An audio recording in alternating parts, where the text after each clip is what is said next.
Assalamualaikum warahmatullahi wabarakatuh. Saya Rizky Ramadona. Saya akan menjelaskan bagian bab 1 tentang pelatihan.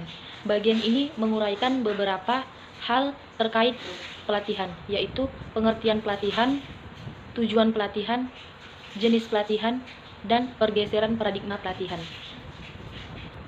Langsung saja, saya di sini akan menjelaskan apa itu pelatihan. Pelatihan adalah proses di mana pembelajaran yang lebih menekankan praktek daripada teori yang dilakukan oleh seseorang atau kelompok dengan menggunakan pendekatan berbagai pembelajaran dan bertujuan meningkatkan kemampuan dalam satu atau beberapa jenis keterampilan tertentu. Jadi dapat saya simpulkan bahwa pelatihan adalah suatu kegiatan pelatihan yang direncanakan oleh seseorang, kelompok, lembaga, atau instansi untuk memfasilitasi proses pembelajaran. Selanjutnya, tujuan pelatihan. Pelatihan dilaksanakan untuk meningkatkan pengetahuan, keterampilan, kinerja individu, dan perilaku di dalam individu, kelompok, ataupun organisasi. Jadi, dalam melakukan suatu kegiatan pelatihan, harus merancang kegiatan pelatihan sedemikian rupa agar benar-benar memberikan manfaat yang sesuai dengan tujuan pelaksanaannya. Tujuan pelatihan yaitu agar peserta pelatihan, baik kelompok maupun perorangan, dapat menguasai pengetahuan, keterampilan, perilaku yang dilatih dalam program pelatihan. Sehingga kegiatan pelatihan ini dapat diaplikasikan dengan baik untuk jangka waktu yang pendek maupun dengan jangka waktu yang lama. Selanjutnya itu ada jenis pelatihan. Di sini jenis pelatihan terbagi menjadi dua bagian, yaitu yang pertama jenis pelatihan wacana dan yang kedua jenis pelatihan keterampilan. Jenis pelatihan wacana ialah suatu pelatihan dengan mensosialisasikan suatu wacana baru atau pengetahuan baru kepada peserta pelatihan. Dengan tujuan, pelatihan ini dapat meningkatkan pencapaian tujuan dari perorangan, kelompok, maupun organisasi. Dan yang kedua ialah keterampilan. Dan yang kedua adalah pelatihan keterampilan, di mana pelatihan keterampilan ini ialah suatu pelatihan dengan pengenalan atau pendalaman keterampilan seseorang, kelompok, organisasi, atau lembaga, baik secara teknis maupun non-teknis, yang lebih bersifat pada pengembangan pribadi, yaitu ataupun soft skill. Dan selanjutnya, saya akan menjelaskan mengenai pergeseran paradigma pelatihan. Pergeseran paradigma pelatihan di sini terbagi menjadi dua, yaitu pergeseran training dan pergeseran learning, yang mana paradigma training di sini ialah pelatihan yang berorientasi pada pelatih yang memiliki ciri-ciri keberadaan trainer lebih penting daripada peserta pelatihan. Yang kedua, trainer memiliki kuasa penuh atas proses kegiatan pelatihan. Peserta pasif. Maksudnya ialah peserta pasif di sini ialah peserta pelatihan hanya mendengarkan, mencatat, dan bertanya untuk klarifikasi. Dan selanjutnya yaitu metode yang digunakan paradigma training ini ialah lebih kepada metode yang digunakan pada paradigma training ini adalah metode ceramah. Dan selanjutnya yaitu yang kedua, paradigma learning. Paradigma learning ini kebalikan dari paradigma training, yang mana paradigma learning ini ialah pelatihan yang berorientasi kepada peserta, yang mana keterampilan penuh dari pelatihan ini ialah pesertanya. Peserta menjadi subjek dari pelatihan ini. Dan yang kedua, memberikan kebebasan kepada peserta.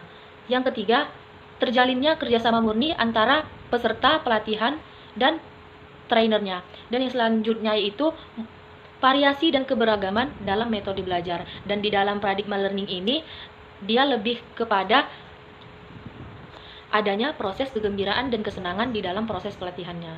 Baiklah sekian yang dapat saya sampaikan. Wassalamualaikum warahmatullahi wabarakatuh. Terima kasih. Saya Cindy Firani yang membahas tentang bab 2. mengenai tentang Training Need Assessment. Pada bagian ini dapat diuraikan menjadi dua hal tentang Training Need Assessment. Di antaranya yang pertama yaitu identifikasi kebutuhan pelatihan dan yang kedua yaitu analisis kebutuhan pelatihan. Dalam identifikasi kebutuhan pelatihan, ada metode yang dapat kita pergunakan untuk mengumpulkan data atau informasi untuk identifikasi kebutuhan pelatihan. Di antara metode-metode tersebut ialah yang pertama adalah survei, lalu observasi umum, lalu wawancara, dan ada focus group discussion. Ada analisis kebutuhan pelatihan yang dimana merupakan suatu alat untuk menganalisis kesenjangan-kesenjangan yang ada tersebut dan melakukan analisa apakah kesenjangan-kesenjangan tersebut dapat dikurangi atau dihilangkan melalui suatu pelatihan. Ada 3 jenis analisa kebutuhan pelatihan yang bisa kita gunakan sebagai alat untuk menilai kebutuhan pelatihan. Yang pertama ada task analysis atau analisis tingkat tugas. Yang kedua ada person analysis atau analisis tingkatan individu, dan yang ketiga organizational analysis atau analisis tingkatan organisasi. Yang pertama ada analisis tingkatan tugas atau task analysis, di mana analisis inilah yang berfokus pada kebutuhan tugas yang dibebankan pada satu posisi atau fungsi tertentu. Yang kedua ada analisis tingkatan individu atau personal analysis, yaitu analisis yang berfokus pada level kompetensi orang yang memegang posisi tertentu. Dan yang ketiga adalah analisis tingkatan organisasi atau organizational analysis, yaitu analisis kebutuhan pelatihan yang didasarkan pada kebutuhan strategis kelompok atau organisasi. Assalamualaikum warahmatullahi wabarakatuh. Saya Siti Rahma dari kelompok 5 ingin membahas bab 3 tentang skema pelatihan. Bab ini menjelaskan 2 pokok bahasan. Yang pertama itu adalah alur pelatihan dan yang kedua itu adalah desain pelatihan. Ada 3 tahapan dalam pelatihan dan itu menjadi alur pelatihan yang membuat siklus pelatihan. Yang pertama itu ada pra-pelatihan atau pre-training. Yang kedua adalah pelaksanaan pelatihan atau ongoing training, dan yang ketiga itu adalah pasca pelatihan atau post training. Setiap alur memiliki elemen masing-masing. Pra pelatihan memiliki 3 elemen. Yang pertama itu adalah identifikasi dan analisis pelatihan atau training need assessment. Ini adalah tahap awal dalam pelatihan. Kita harus menganalisis dan mengidentifikasi terlebih dahulu untuk melihat sejauh mana permasalahan yang ada, sehingga pelatihan ini dibuat sesuai kebutuhan yang ada dan dapat menjawab kebutuhan tersebut. Yang kedua itu adalah merumuskan sasaran atau tujuan pelatihan. Tujuan pelatihan dapat dibedakan menjadi 3 kategori. Yang pertama itu adalah kognitif domain, yang kedua adalah afektif domain, dan yang ketiga adalah psikomotorik domain. Beberapa faktor yang perlu diperhatikan dalam menyusun dan merumuskan tujuan pelatihan, yaitu pertama, jenis tujuan pelatihan, yang kedua, kedalaman tujuan pelatihan, yang ketiga, sumber daya yang tersedia, yang keempat, waktu, yang kelima, peserta pelatihan, yang keenam, metode dan media, ketujuh, ketersediaan pemateri. Elemen yang ketiga itu adalah mempersiapkan kurikulum dan materi. Kurikulum dirancang berbasis kompetensi yang harus dicapai dan diuraikan dalam materi pelatihan, metode penyampaian, proses pembelajaran, proporsi dan alokasi waktu. Ada 3 langkah penting dalam mempersiapkan materi untuk sebuah pelatihan. Yang pertama, menemukan dan memprioritaskan isi atau muatan pelatihan. Yang kedua ada menentukan metode dan media pelatihan, dan yang terakhir ada menentukan kebutuhan pelatihan. Alur yang kedua adalah pelaksanaan pelatihan atau ongoing training. Ongoing training memiliki 2 elemen. Yang pertama itu adalah memilih dan menemukan metode atau menentukan metode. Ada 5 petunjuk yang dapat digunakan dalam pemilihan metode. Pertama adalah, apakah tujuan penelitian? Jadi kita harus mempertanyakan apakah tujuan pelatihan untuk menemukan metode-metode yang tepat untuk itu. Yang kedua adalah berapa banyak pengalaman yang dimiliki peserta yang berhubungan dengan topik pelatihan. Apabila banyak peserta yang sudah mengetahui topik-topik pelatihan yang ingin kita laksanakan dan juga mengetahui tentang pelatihan tersebut secara banyak ataupun bisa dikatakan banyak yang mengetahui, bisa kita katakan bahwa pelatihan itu kurang efektif lagi digunakan karena sudah banyak yang mengetahui pelatihan itu. Yang ketiga adalah bagaimanakah profil peserta. Yang keempat, bagaimana pengalaman trainer. Yang kelima, seperti apakah situasi praktiknya. Kelima pertanyaan itu bisa digunakan untuk memilih dan menemukan metode yang tepat untuk pelatihan tersebut. Elemen yang kedua adalah memilih dan menemukan teknik pelatihan yang digunakan. Teknik pelatihan digunakan tidak lepas dari metode pelatihan yang dipilih. Ada beberapa unsur yang harus diperhatikan sebelum menemukan teknik pelatihan. Yang pertama adalah ketertarikan dasar manusia. Seperti yang kita ketahui, representasi dasar manusia dalam menerima informasi adalah visual, auditori, dan kinestetik. Yang kedua itu adalah passing leading atau penyelarasan, di mana trainer harus menyelaraskan diri dengan peserta. Yang ketiga itu adalah ice breaking, yang bertujuan memecahkan kebosanan. Bisa dilakukan lewat game, humor, atau diskusi yang mengajak peserta secara aktif beraktivitas di dalam kegiatan. Alur yang ketiga adalah pasca pelatihan atau post training. Setelah program dilakukan, pemantauan hasil pelatihan dan evaluasi sangat diperlukan untuk melihat sejauh mana tujuan pelatihan tercapai. Berbagai macam tujuan pelatihan adalah memberikan masukan untuk perencanaan program pelatihan, memberikan masukan untuk kelanjutan dan penghentian program pelatihan, memberikan masukan untuk memodifikasi program pelatihan, memperoleh informasi tentang faktor pendukung dan penghambat program pelatihan. Pembahasan yang kedua itu adalah desain pelatihan. Menurut buku ini, ada 5 desain pelatihan yang dijelaskan. Yang pertama itu adalah model Dick dan Carey. Model ini termasuk ke dalam model yang berorientasi kepada prosedural.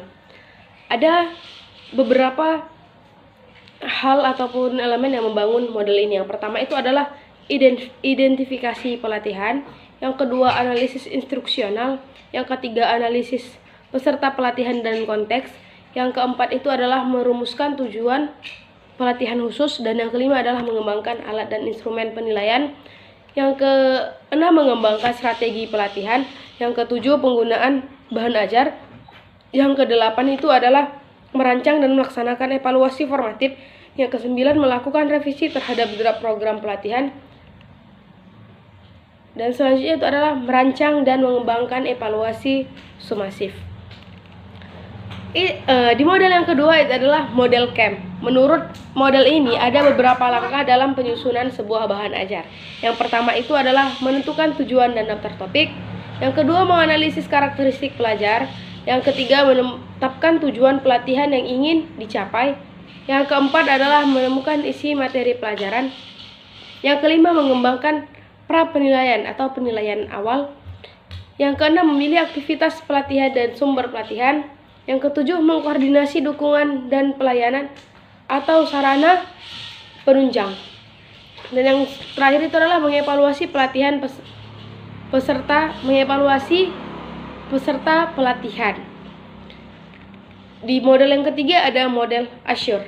Ada 6 langkah penyusun dalam model ini sesuai dengan namanya. Yang pertama itu adalah analisis learners atau analisis karakteristik peserta pelatihan.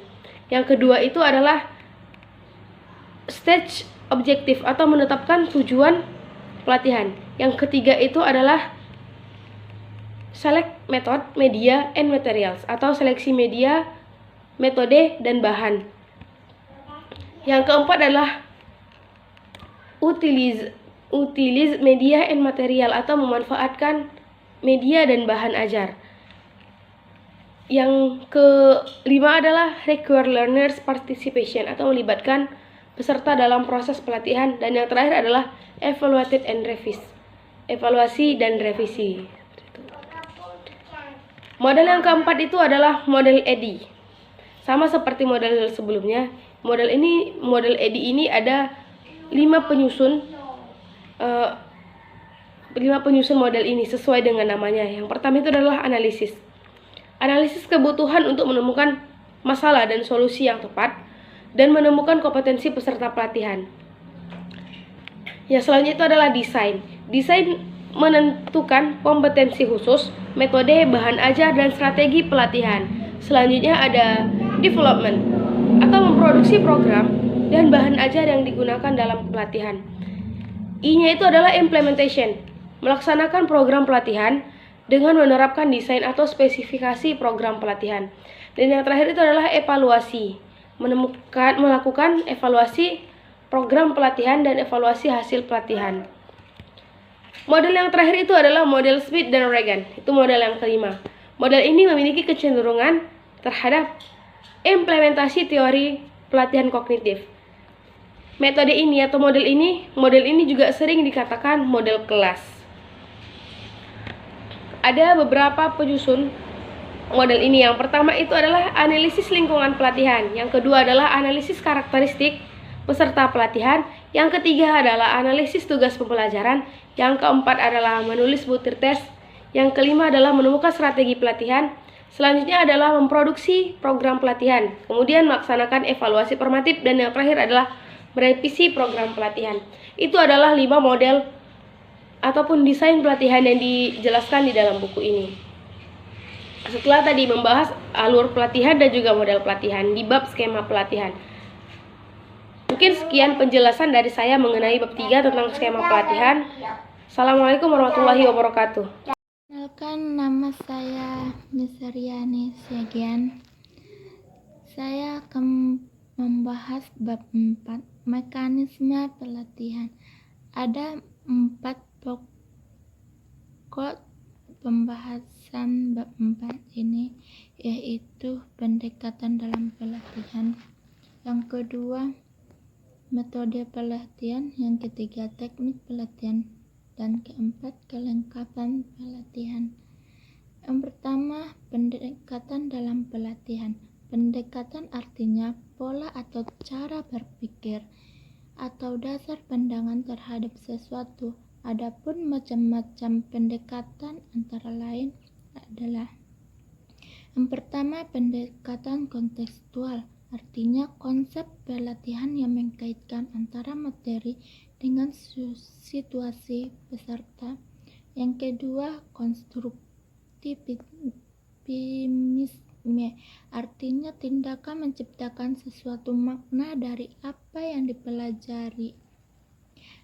Yang ketiga, pendekatan deduktif. Artinya di sini penalaran dari keadaan umum ke keadaan khusus. Nah, selanjutnya pendekatan induktif. Artinya di sini proses penalaran dari keadaan khusus ke keadaan umum. Selanjutnya pendekatan efektif. Artinya di sini pendekatan yang melihat aspek efektif atau sikap. Kedua, metode pelatihan. Metode artinya upaya untuk mengimplementasikan rencana yang sudah disusun dalam kegiatan nyata agar tujuan yang telah disusun tercapai. Adapun macam-macam metode pelatihan yaitu metode seminar. Artinya di sini suatu kegiatan ilmiah yang dilakukan oleh beberapa orang dalam suatu sidang membahas masalah-masalah. Selanjutnya metode kerja kelompok. Artinya suatu cara menyajikan bahan pelatihan dalam menyusun pelatihan dengan menyuruh peserta pelatihan. Selanjutnya metode kerja lapangan. Artinya di sini mengajak peserta pelatihan ke dalam suatu tempat di luar pelatihan. Selanjutnya metode presentasi. Artinya di sini penyampaian informasi dan pengetahuan dari seseorang presentasi. Yang ketiga adalah teknik pelatihan. Adapun macam-macam teknik pelatihan yaitu yang pertama teknik on the job training, artinya teknik melatih peserta pelatihan untuk mempelajari sesuatu materi. Yang kedua, teknik of the job training, artinya teknik pelatihan menggunakan situasi di luar pekerjaan peserta pelatihan. Yang ketiga, teknik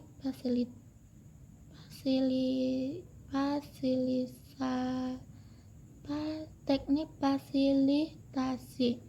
Artinya di sini suatu teknik di mana terjadi proses sadar dan membantu peserta pelatihan dalam meraih tujuan pelatihan. Yang terakhir adalah kelengkapan pelatihan. Di dalam kelengkapan pelatihan terdapat adanya modul. Modul adalah suatu sistem pengorganisasian proses belajar mengajar yang disusun sedemikian rupa sehingga peserta pelatihan dapat belajar secara sistematis. Adapun format modul yakni adanya judul modul, adanya kata pengantar, adanya pendahuluan, adanya penutup, adanya daftar pustaka. Selanjutnya adanya desain tempat pelatihan. Artinya di sini tempat pelatihan didesain lebih dinamis dan pilihlah ruangan yang cukup luas.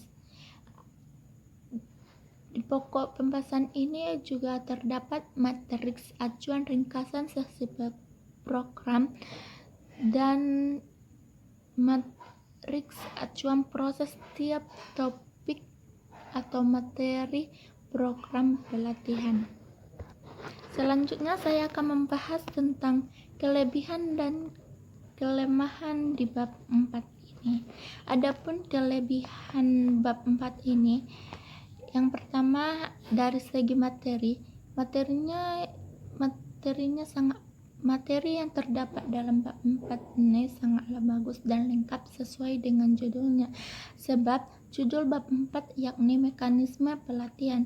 Mekanisme artinya pendekatan, metode, teknik, dan kelengkapan. Sehingga di bab 4 ini membahas mekanisme tersebut. Yang kedua dari segi bahasa. Bahasa yang digunakan di dalam bab 4 ini mudah dipahami, seperti pengertian pendekatan. Dari bahasa tersebut mudah dipahami apa artinya pendekatan.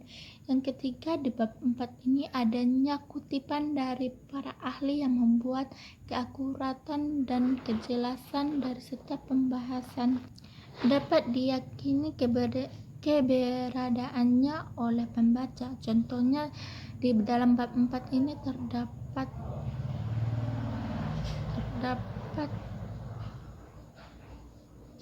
bab 4 ini terdapat kutipan dari Conless dalam Yudianrah 2000.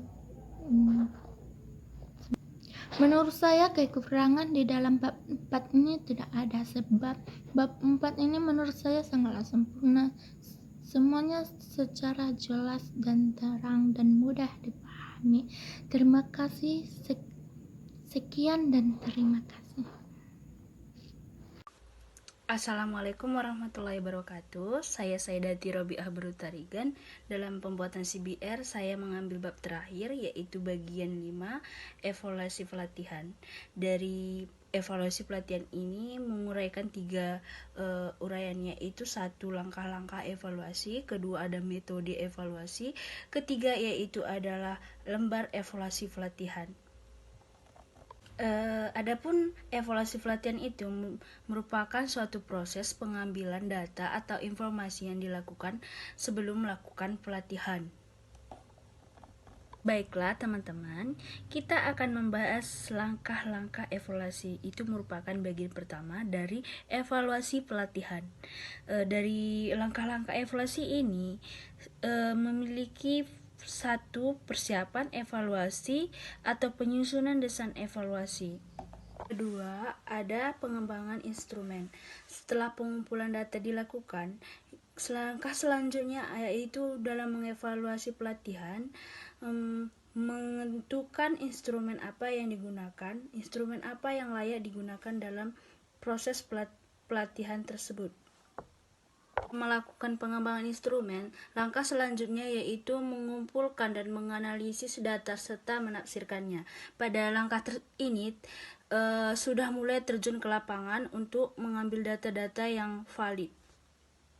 Keempat, ada tahap menyusun laporan. Pada tahap penyusunan laporan ini merupakan tahap terakhir yang dilakukan pada proses evaluasi pelatihan. Pada tahap ini merupakan hasil dari laporan tersebut berdasarkan kesepakatan bersama antara anggota pelatihan dengan pelatihnya. Pada bab 5 ini terdapat pembahasan selanjutnya adalah ada model evaluasi pelatihan. Model evaluasi pelatihan ini terbagi atas banyak model. Satu, ada model CPP. CPP merupakan model yang menyediakan informasi bagi pembuat keputusan. Pembuat keputusan maksudnya di sini adalah penyelenggara pelatihan pada pelatihan. Ada model 4 level. Level 1 yang dimaksud di sini adalah reaksi dari peserta pelatihan dapat mereka tentang proses pelatihan yang dilakukan. Level kedua ada pembelajaran. Pembelajaran yang dimaksud di sini adalah seseorang atau peserta dari program pelatihan ini mendapat pembelajaran dari proses pelatihan yang dilakukan. Level 3 yaitu adalah perilaku, yang dimana dimaksud dengan perilaku di sini adalah bagaimana peserta dari pelatihan tersebut dapat mampu merubah perilakunya menjadi lebih baik agar kinerja dari peserta pelatihan tersebut menjadi lebih baik dari sebelumnya. Level 4 yaitu adalah hasil.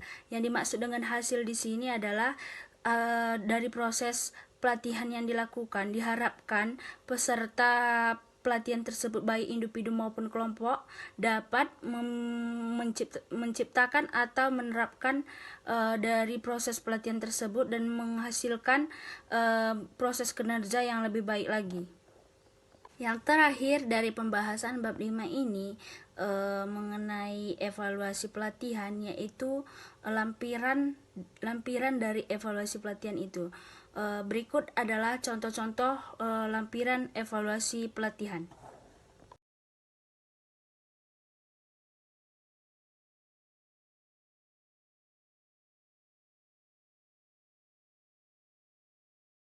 Level kedua ada pembelajaran. Pembelajaran yang dimaksud di sini adalah seseorang atau peserta dari program pelatihan ini mendapat pembelajaran dari proses pelatihan yang dilakukan. Level 3 yaitu adalah perilaku, yang dimana dimaksud dengan perilaku di sini adalah bagaimana peserta dari pelatihan tersebut dapat mampu merubah perilakunya menjadi lebih baik agar kinerja dari peserta pelatihan tersebut menjadi lebih baik dari sebelumnya. Level 4 yaitu adalah hasil.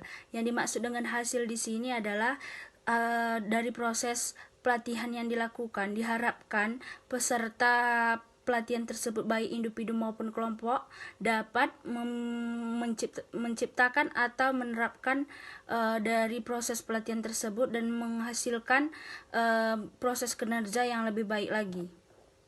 Yang terakhir dari pembahasan bab 5 ini mengenai evaluasi pelatihan, yaitu lampiran dari evaluasi pelatihan itu. Berikut adalah contoh-contoh lampiran evaluasi pelatihan.